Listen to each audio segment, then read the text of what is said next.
Hello student.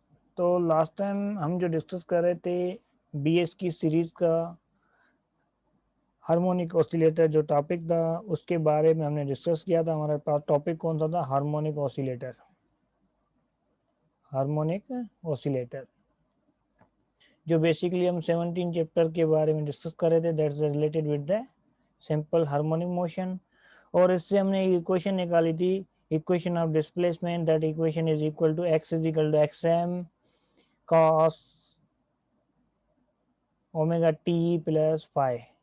और एक दूसरी इक्वेशन थी, that equation is equal to x is equal to x m sine omega t plus phi. ये हमारे पास दो इक्वेशन हमने कल ड्राइव की थी with help of differentiate and integration function. अब इन इक्वेशन को फर्दर हम देखते हैं। तो इसमें हमारे पास मैंने आपको बताया कि इन इक्वेशन के अंदर जो ये एक्स हमारे पास क्या है, this displacement of the particle which moving along the simple harmonic motion. जो पार्टिकल हमारे पास मूव कर रहा है उसका जो डिस्प्लेसमेंट था, डिस्प्लेसमेंट हमारे पास क्या था, that is equal to x. और एक्स एम यहाँ पर क्या है, x m is amplitude of vibration है। जो यहाँ पर कोई बॉडी है जो मास स्प्रिंग सिस्टम था जो क्या कर रहा था, वाइब्रेट कर रहा था। ठीक है। और यहाँ पर हमारे पास दो इक्वेशन आई थी, एक कॉस के फंक्शन के साथ आई थी, दूसरी साइन के फंक्शन के साथ आई थी। तो ये एम्पलीट्यूड जो होता है, अगर कोई वेव है हमारे पास, ये सब फॉर सपोज करें हमारे पास क्या है, वाई एक्सिस है और ये हमारे पास एक्स एक्सिस है।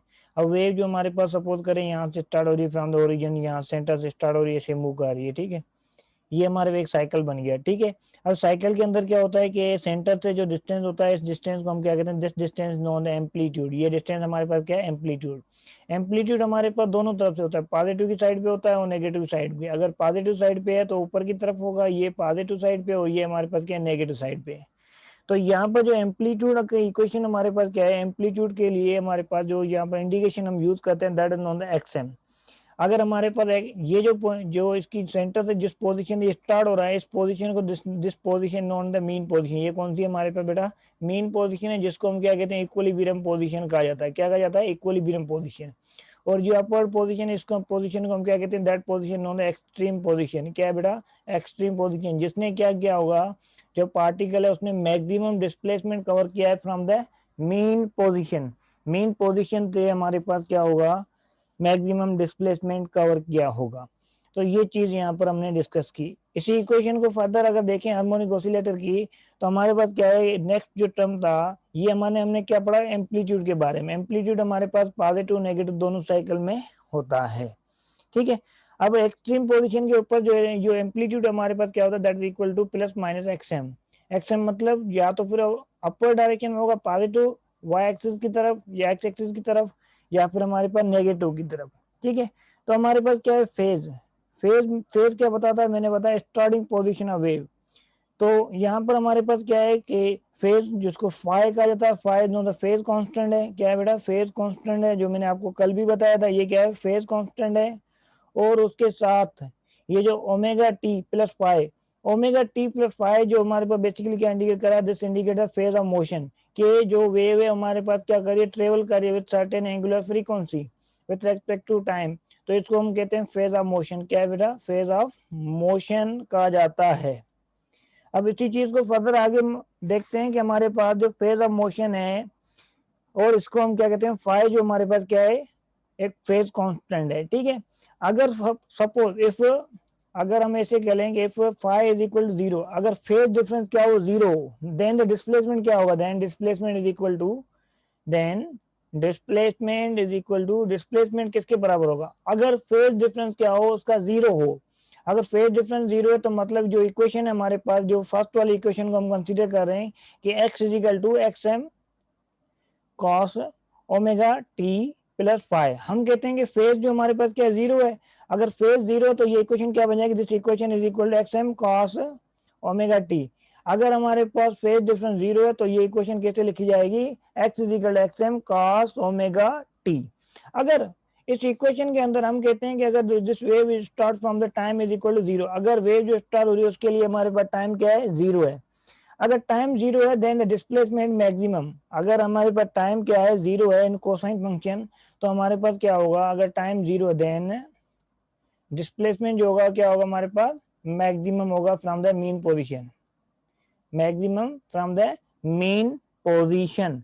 अब इसके लिए हम क्या करेंगे, इस इक्वेशन को देखें तो x equal to x m हो जाएगा, और यहाँ पर फर्दर क्या हमारे पास आगे कॉस ओमेगा, ओमेगा ओमेगा को मल्टीप्लाई करना है किसके साथ, जीरो के साथ, टाइम क्या जीरो है, तो ये फंक्शन हमारे पास क्या आ जाएगा एक्स एम, और कास जीरो को हमारे पास, कास जीरो को ओमेगा के साथ मल्टीप्लाई करेंगे क्या आएगा जीरो, कास जीरो हमारे पास किसके इक्वल है, 1 के बराबर है, ये क्या एक्स एम है, तो एक्स जो हमारे पास होगा that equal to x m हो जाएगा, क्या हो जाएगा एक्स एम। तो मीन्स अगर हमारे पास क्या होगा, जो टाइम जीरो है इन कोसाइन फंक्शन, तो ये हमारे पास इक्वेशन क्या बन जाएगी, this equation x is equal to x m. तो मीन्स ये पोजीशन हमारे पास इंडिकेट करी, जो हमारे पास ऑब्जेक्ट है वो क्या है, maximum position, maximum displacement cover कर रहा है, ठीक है।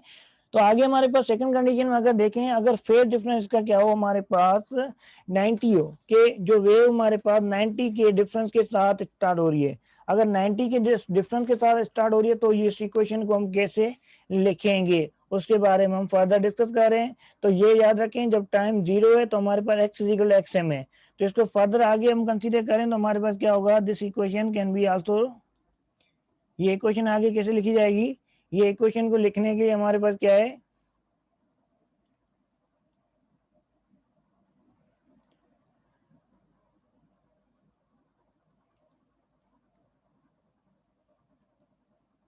तो आगे इस इक्वेशन को अगर लिखें तो हमारे पास ये कैसे लिखी जा रही है, यहाँ पर मैं कुछ चीजें को अरेज कर रहा हूँ, जैसे कि आप देखेंगे इस इक्वेशन को यहीं पर मैं कंटिन्यू करूं कि अगर हमारे पास क्या हो, सेकंड फंक्शन हमारे पास ये सेकंड इक्वेशन इसको कंसीडर करते हैं, तो यहाँ पर क्या x m sine omega t plus phi है, क्या है बेटा, x is equal to x m sine omega t plus phi. अगर हम कहते हैं कि नहीं, इसी इक्वेशन के अंदर हमारे पास जो फेज डिफरेंस क्या है 90 है, अगर फेज डिफरेंस 90 हो तो हमारे पास ये इक्वेशन कैसे लिखी जाएगी, तो इसके लिए मैं यहाँ पर इसको कंसीडर करता हूँ कि x is equal to x m, और यहाँ पर क्या कॉस ओमेगा टी माइनस क्या हो जाएगा 90। अगर ये 90 आ जाएगा तो इस फार्मूले को हम ओपन करना पड़ेगा, हमें क्या करना पड़ेगा, open with help of trigonometric formula. यहाँ पर हम इसको ओपन करेंगे किसके फार्मूला के, कॉस अल्फा माइनस बीटा वाला जो फार्मूला, इससे ओपन करेंगे। इसमें हमारे पास क्या होता है, कॉस अल्फा कॉस बीटा, और माइन प्लस हमारे पास क्या होगा, साइन अल्फा साइन बीटा के इक्वल होगा, साइन अल्फा साइन बीटा।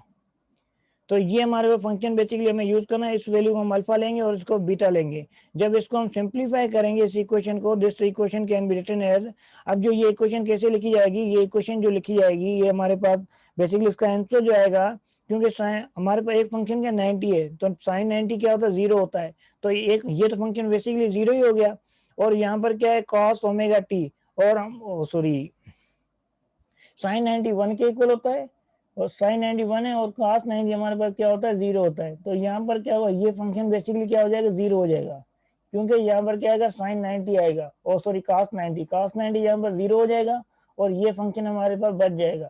तो यहाँ पर बेसिकली इक्वेशन हम रीअरेंज करके लिखेंगे तो हमारे पास क्या होगा, साइन, साइन के बाद क्या है हमारे पास फंक्शन कौन सा, अल्फा वाला फंक्शन हमारे पास क्या, ओमेगा टी।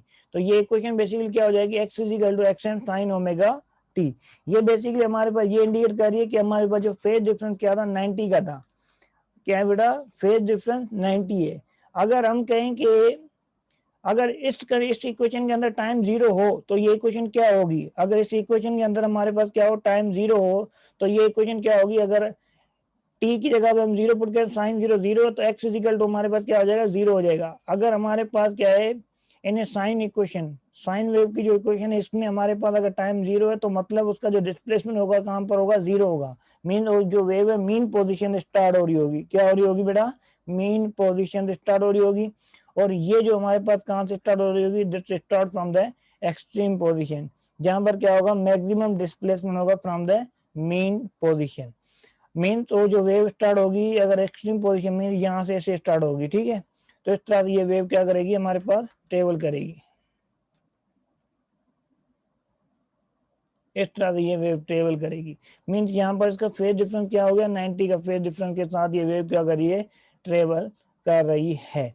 अब इसी कंडीशन के अंदर हमारे पास डिस्प्लेसमेंट क्या हुआ, जीरो हुआ, मतलब ये हम कह सकते हैं कि अगर दो मोशन है, उनकी अगर जो मोशन ऑफ वेव है उनकी सेम फ्रीक्वेंसी हो, सेम एम्पलीट्यूड हो, पर उसका फेज डिफरेंस हमारे पास हो, तो हमारे पास उसको कैसे एनालाइज किया जाता है, by using this first equation, और दूसरा हमारे पास क्या है, ये दोनों कंडीशन हम यूज करके उसको फाइंड आउट कर सकते हैं। तो ये हमारे पास मीन हमें दो चीजें यहाँ पर देखी गई, एक तो हमने देखा कि एम्पलीट्यूड, दूसरा देखा फेज। फेज कांस्टेंट क्या होता है, फेज मोशन क्या होती है, मतलब जो वेव यहाँ पर ये ट्रेवल करिए ना, ये किसके साथ ट्रेवल करिए, जिससे travel with theta is equal omega T. जब भी हम क्या करें कि इस इक्वेशन के साथ क्या है, ओमेगा टी प्लस फाइव करें या फाइव प्लस ओमेगा टी करें, आपकी मर्जी है, ठीक है। तो ये हमारे पास क्या था, this phase of the harmonic oscillator, और दूसरा हमारे पास हमने क्या डिस्कस किया, डिस्प्लेसमेंट, कौन सा, maximum displacement from the mean position. इसको हम फर्दर आगे कंसीडर कर रहे हैं कि आगे हमारे पास क्या है, इसी फंक्शन को हम फाइंड करना चाहते हैं एंगुलर फ्रीक्वेंसी। क्या है बेटा, एंगुलर फ्रीक्वेंसी। एंगुलर फ्रीक्वेंसी के बारे में आपने पहले भी पढ़ा है कि एंगुलर फ्रीक्वेंसी जो इंडिकेट किया, that can indicate by omega. Angular frequency is also known as angular velocity. Angular frequency basically क्या, हमारे पास एंगुलर वेलोसिटी होती है, दैट कैन रिटन एज, इसको अगर रिटन करें तो हमारे पास क्या होता है, ओमेगा से इंडिकेट की जाती है। Omega is equal to, omega जो बराबर होता है 2 पाई एफ के बराबर होता है। क्या बराबर होता है, या फिर ऐसे के लिए omega is equal to 2 pi over t. क्योंकि हमने पढ़ा है कि rate of change in angular displacement, जब एंगुलर डिस्प्लेसमेंट में चेंज आएगी तो वहां पर हमारे पास क्या होगा, एंगुलर वेलोसिटी या एंगुलर फ्रीक्वेंसी क्रिएट होगी, क्योंकि number of cycle per second. तो यहाँ पर क्या ओमेगा, तो ओमेगा यहाँ पर क्या टाइम पीरियड है। टाइम पीरियड हमारे पास क्या होता है, that is reciprocal of frequency. Time period क्या हमारे पास, रेसिप्रोकल है किसका, फ्रीक्वेंसी का। तो ओमेगा हमारे पास किसके इक्वल हो गया, that is equal to 2 pi f, किसके बराबर हो गया, 2 पाई एफ। ये इक्वेशन हमने सिंपल निकाली। अब इसी चीज को हमें प्रूव करना है कि हमारे पास जो नंबर ऑफ साइकिल जो कवर हो रहे हैं, कैसे कवर हो रहे हैं, ठीक है। अब हम कहते हैं कि टाइम इंटरवल, अगर हमारे पास जो मोशन है वो कंटिन्यू सेम इंटरवल के साथ रिपीट हो रही हो, क्या हो रही हो, the wave which repeat equal interval of time. जो मैंने पहले आपको बताया फर्स्ट लेक्चर के अंदर, उसकी मैं डिस्क्रिप्शन बॉक्स में लिंक दे दूंगा, अगर नहीं देखा है तो पहले उसको देख लें, उसके बाद ये फर्दर आपको अंडरस्टैंडिंग क्लियर होगी, ठीक है। अगर यहाँ पर हमारे पास ये वेव जो क्या कर रही है, ट्रेवल कर रही है, ठीक है। तो हमने कहा कि पीरियोडिक मोशन एक इस टाइप की मोशन है जिसके अंदर जो बॉडी हमारे पास ट्रेवल तो करेगी, पर ट्रेवल करने के दौरान उसकी जो है मोशन जो रिपीट हो इक्वल टाइम के बाद, उस टाइप की मोशन को हम क्या कहते हैं, पीरियोडिक मोशन कहते हैं। Periodic motion is also known as harmonic भी कहा जाता है। क्या कहा जाता है, periodic motion is also known as harmonic. तो इसी चीज को फर्दर अगर अंडरस्टैंड करें तो हमारे पास जो इक्वेशन है उसको हमें रीअरेंज करना पड़ेगा। तो आगे मैं कंटिन्यू करता हूँ इसी चीज को। हमारे पास क्या है, एंगुलर फ्रीक्वेंसी के लिए, किसके लिए बेटा, एंगुलर फ्रीक्वेंसी के लिए, एंगुलर फ्रीक्वेंसी। तो एंगुलर फ्रीक्वेंसी हमारे पास क्या आता है, अभी हमने कहा कि omega is equal to 2 pi f, जो मैंने यहाँ पर आपको डिस्कस किया, ठीक है। और हमारे पास जो डिस्प्लेसमेंट था हार्मोनिक मोशन का, the displacement of harmonic motion, harmonic motion का जो डिस्प्लेसमेंट हमारे पास ये किसके इक्वल है, that is equal to x is equal to x m, x is equal to x m cos omega t plus phi. ये हमारे पास क्या था, हार्मोनिक मोशन का क्या था बेटा, डिस्प्लेसमेंट था। तो हमारे पास क्या, अगर हमारे पास एक वेव है जो ट्रेवल कर रही है, लेट्स सी, अगर हम करें कि let's see that, see what happen if, अगर हमारे पास क्या है, what happen with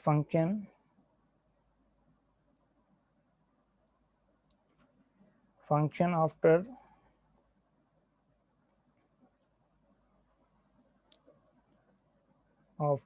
t plus 2 pi over omega. तो हमने अभी देखा कि हमारे पास क्या था, omega is equal to pi f, और ये क्वेश्चन हमारे पास ऐसे भी लिखी जाएगी 2 पाई आवर टी। अगर हमारे पास क्या है 2 pi over T, T is the time period to complete one cycle. तो टाइम पीरियड हमारे पास किसके इक्वल होगा, दैट इज इक्वल टू, ये जो टोटल टाइम पीरियड है ये किसके बराबर होगा, 2 पाई आवर ओमेगा होगा। तो ये हमारे पास बेसिकली क्या, एक साइकिल का जो लिए टाइम पीरियड हमारे पास इतना है। तो मीन एक मोशन जो रिपीट हो रही है T plus 2 omega over two pi और ओमेगा के साथ ये क्या हो रही है, रिपीट हो रही है इस साइकिल के साथ, इतना टाइम ले रही है। तो इस इक्वेशन को अगर फर्दर रीअरेंज करें तो हमारे पास ये क्या होगा, ये जो वैल्यू हमारे पास इस वैल्यू को हमें क्या करना है, ऊपर वाली इक्वेशन के अंदर, इस इक्वेशन नंबर 1 के अंदर पुट करनी है। तो ये इक्वेशन क्या हो जाएगी, एक्सएम कॉस ओमेगा, ओमेगा पे क्या है, टी है, तो टी तो यहाँ पर आ गया, उसके साथ time period of the cycle जो कवर हो रहे हैं हमारे पास, तो हमारे पास ये क्या होगा, दैट कैन रिटन एज, इसको हम कैसे लिखेंगे, T plus 2 pi over omega, और ये ब्रेकेट आ गई प्लस पाई आ गया जो फेज कांस्टेंट है, ठीक है। तो आगे हमारे पास क्या है, फर्दर इसी चीज को आगे कंसीडर करें तो हमारे पास क्या होगा कि x is equal to x m cos, इस ओमेगा को इसके साथ मल्टीप्लाई करें तो क्या होगा, omega t plus 2 pi omega over omega plus क्या हो जाएगा, 5 हो जाएगा, ठीक है। अब यहाँ पर क्या हो गई कुछ, क्योंकि ये ओमेगा क्या था इस होल इक्वेशन के साथ में टी प्लस 2 पाई और ओमेगा के साथ मल्टीप्लाई हो रहा था, तो यहाँ पर ओमेगा ओमेगा के साथ कैंसिल हो गया। This equation can be written as, ये इक्वेशन हम कैसे लिखेंगे, x is equal x m cos omega t plus 2 pi plus क्या होगा ओमेगा, तो ये इक्वेशन हमारे, ओ सॉरी प्लस क्या होगा, प्लस होगा 5 फेज कांस्टेंट, ठीक है। तो ये इक्वेशन हमारे पास इस तरह से आ गई। तो इस इक्वेशन को अगर हम फर्दर रीअरेंज करें तो हमारे पास ये इक्वेशन कैसे लिखी जाएगी, this equation can be written x is equal to x m cos omega t plus pi कर देते हैं, ये एक टर्म बन गया, और प्लस हम क्या करते हैं 2 पाई, ये हमारे पास दूसरा टर्म बन गया, ठीक है। अब इसको हमें ओपन करना है बाय यूजिंग ट्रिग्नोमेट्रिक आइडेंटिटी जो हमने पहले लिखी थी, कॉस अल्फा प्लस बीटा वाली आइडेंटिटी से हमें इसको क्या करना है, अगेन ओपन करना है, किसकी आइडेंटिटी से, कॉस अल्फा प्लस बीटा वाली आइडेंटिटी से ओपन करना है। जब इसको हम इस आइडेंटिटी से ओपन करेंगे तो हमारे पास this equation can be written as, ये इक्वेशन कैसे लिखी जाएगी, ये इक्वेशन लिखने के लिए हमारे पास क्या होगा, उसी फर्स्ट टाइम फार्मूला से हमें इसको ओपन करना है। तो ये क्या होगा, एक्स एम कॉस, उसके बाद हमें क्या करना पड़ेगा, कॉस के साथ हमारे पास जो फंक्शन है इसका वो पुट करना है हमारे पास, सॉरी इसको हम इनसाइड लिख देते हैं, कॉस, इसके बाद हमारे पास जो फंक्शन है ये हमारे पास अल्फा है और ये हमारे पास क्या है, बीटा है, ठीक है। तो ये अल्फा कास अल्फा है, तो यहाँ पर क्या है, ओमेगा टी प्लस पाई आ जाएगा, ओमेगा टी प्लस पाई, ठीक है। तो ये फंक्शन आ गया, प्लस हमारे पास क्या है, फिर सॉरी मल्टीप्लाई होता है इसमें फंक्शन के अंदर, तो हमारे पास सेकंड फंक्शन जो होता है वो क्या होता है, कॉस 2 पाई, ठीक है। अगेन हमें क्या करना है, यहाँ पर माइनस डालनी है, क्या डालनी है बेटा, माइनस। जब इसको माइनस डाल के यहाँ पर सॉल्व करेंगे तो ये जो इक्वेशन हमारे पास क्या होगी, this can also written as, आगे हमें इसको फर्दर साइन अल्फा क्या है, ओमेगा टी प्लस 5 हो जाएगा, और ये मल्टीप्लाई होता है साइन, दूसरा फंक्शन क्या है, साइन 2 पाई, तो यहाँ पर ये फंक्शन आ गया, ठीक है। तो इस फंक्शन को आगे सिंप्लीफाई करेंगे तो हमारे पास जो इक्वेशन आएगी दैट कैन रिटन एज, यहाँ पर क्या है कि cos ओमेगा टी प्लस पाई है, और cos 2 पाई, 2 पाई का मतलब क्या है हमारे पास, 2 पाई का मतलब एक साइकिल कंप्लीट हो रहा है, मतलब क्या 360 डिग्री, क्या बेटा 360 डिग्री।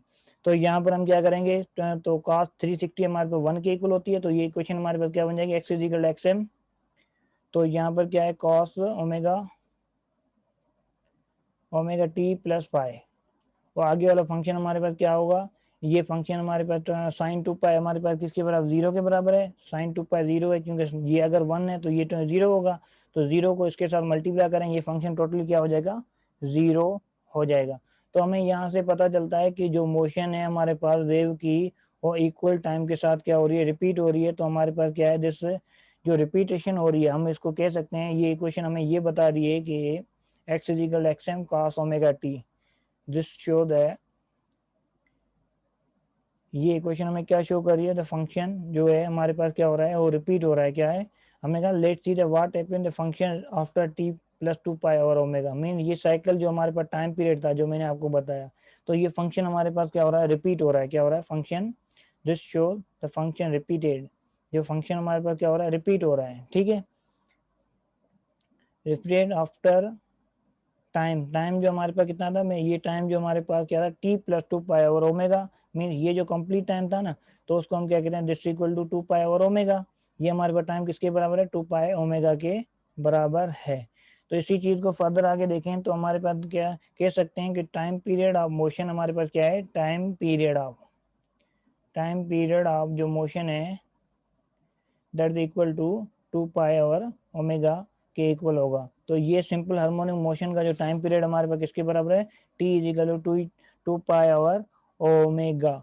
तो ये हमारे पास क्या है, time period of the oscillation, जो मीन ये फंक्शन जो रिपीट हो रहा है बार बार इस टाइम के साथ क्या हो रहा है, रिपीट हो रहा है। इसके बाद हमारे पास क्या है, नेक्स्ट सेकंड फंक्शन हमारे पास सेकंड इसकी इक्वेशन हमें क्या फाइंड करना है, we are finding the time period. Time period हमारे पास, हमें टाइम पीरियड फाइंड करना है। टाइम पीरियड अभी सिंपल हार्मोनिक मोशन का फाइंड किया है। तो अभी हमारे पास जो टॉपिक था हार्मोनिक ऑसिलेटर था, हार्मोनिक ऑसिलेटर के अंदर हमने क्या करना है, टाइम पीरियड फाइंड करना है मास स्प्रिंग सिस्टम का। क्या है, हार्मोनिक ऑसिलेटर जो था हमारे पास, उसका हार्मोनिक ऑसिलेटर को हम यहाँ पर लिखें कि हमारे पास क्या था, मास स्प्रिंग सिस्टम था। क्या था, मास स्प्रिंग सिस्टम। एक स्प्रिंग था जिसके अंदर हमारे पास क्या है कि एक बॉडी अटैच की थी that place on fractional less surface, और फ्रैक्शनल लेस सरफेस के ऊपर उसको मूव करवा रहे थे।